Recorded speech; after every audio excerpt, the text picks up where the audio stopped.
gentlemen. That was the abbreviated. This is the full one, if you want to know. Thank you very much, Joan.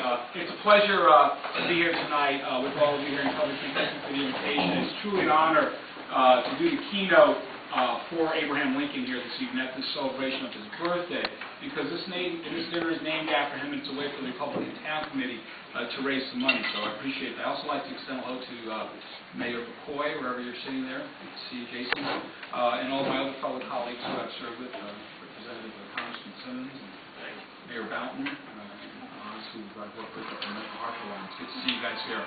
How about Tony over there? And Tony, yeah, I see Tony all the time.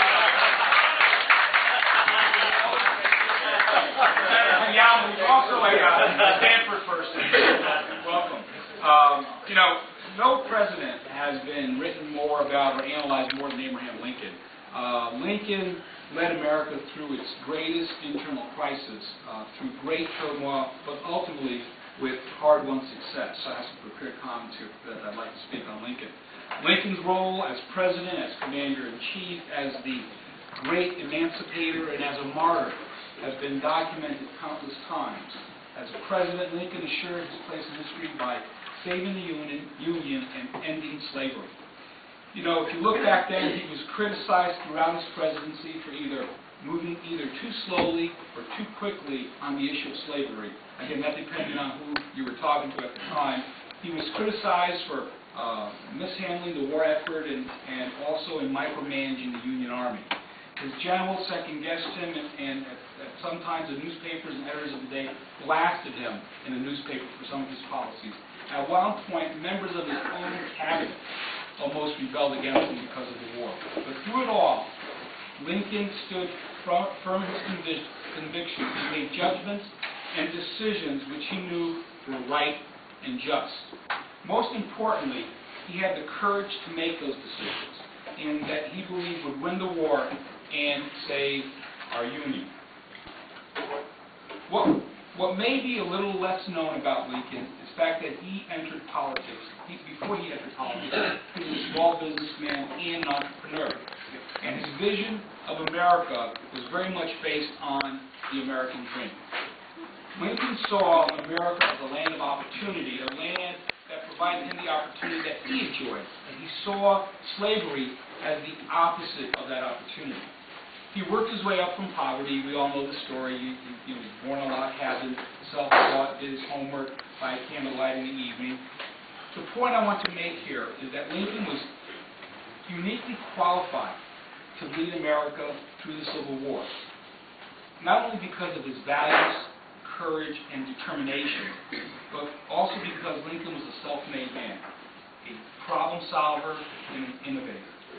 Lincoln had the spirit of a pioneer and the spirit of an entrepreneur. A few points about Lincoln as a businessman.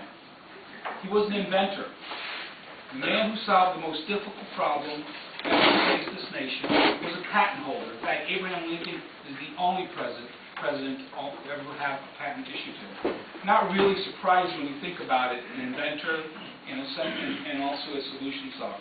The patent was a device to lift riverboats over sandbars, and it was never produced. But in 1849, he was not Lincoln the president. He was Lincoln the holder of patent number 6469.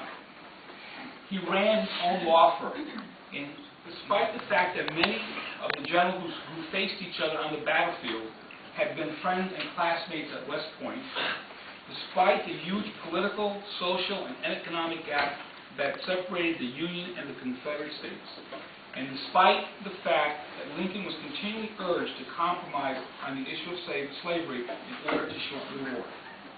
Like George Washington during the American Revolution and Winston Churchill during the Second World War, extraordinary times brought out the best from these extraordinary men.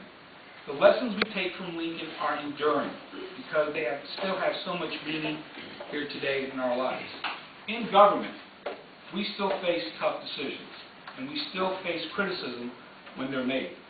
We still need to deal with the politics and personalities of the day, and we should still be guided by the lessons we have learned as business people.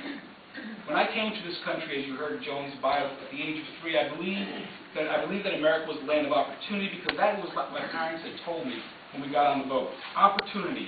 We were going to America for opportunity. And when I started my business 25 years ago, I did not believe I could fail, because this was America.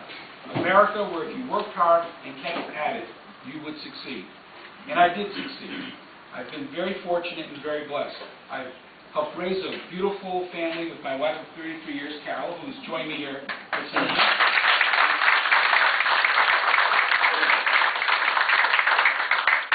I've built a very successful business. I've had the privilege of serving in the Connecticut General Assembly for 10 years, and had the honor of being your Lieutenant Governor these past 3.5 years. So for me, America was and is the land of opportunity, the place where dreams can come true. As you know, I am running for governor because I want to make sure that our corner of the world is still a land of opportunity. To cut government spending, to cut the size and cost of our government, to force Democrats in the legislature to make tough spending decisions that they have so far refused to make. The decisions we make will not be easy. They will face protests and petitions whenever someone's ox is bored. I thought that'd be interesting up in this area. But those decisions are absolutely necessary. State government simply can outgrow its taxpayers' ability to pay for it, and has been fed at every step of the way by the legislative Democrats' inability to say no. We need to make sure that the same opportunities that we have and our parents have will be here for our children and for our grandchildren. We are at a defining moment in Connecticut, a place in our own history where the decisions we make today will determine the opportunities of tomorrow. We need to take back our government and bring back jobs. Here, here. All right.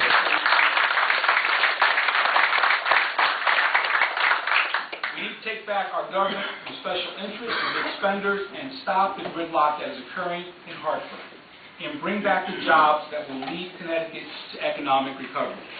We need to build the economy of tomorrow right here in Connecticut so our children will have the same kind of opportunities that we've had. We need to cut our overgrown bureaucracy down to the size that is manageable. The tax code is hurting employees and employers and preventing them from creating jobs. It's hurting our families here in Connecticut. We need pro-growth policies that will encourage job creation, not the anti-business bills that rear their ugly head every time the General Assembly comes into session. Most of all, we need government leaders who will take on tough challenges and have the courage to make tough decisions. I will leave you tonight with 2 thoughts and 1 promise. First, the 2 thoughts are from Lincoln. First, he said, you cannot escape the responsibilities of tomorrow by evading them today. Think about that for a moment. When considering the performance of this legislature over the last 2 years, just think about that. We all know that we can't keep hunting the ball. We must find a way forward. Second, Lincoln said, always bear in mind that your own resolution to succeed is more important than any other one thing. My friends, we can resolve to succeed. We can resolve to be successful, to help our businesses succeed, to help our families succeed. As your governor, I promise to work each and every day to help Connecticut succeed and to make sure that the American dream, the ability to succeed, is here. Stays alive well here in the great state of Connecticut that we all love very much. Thank you.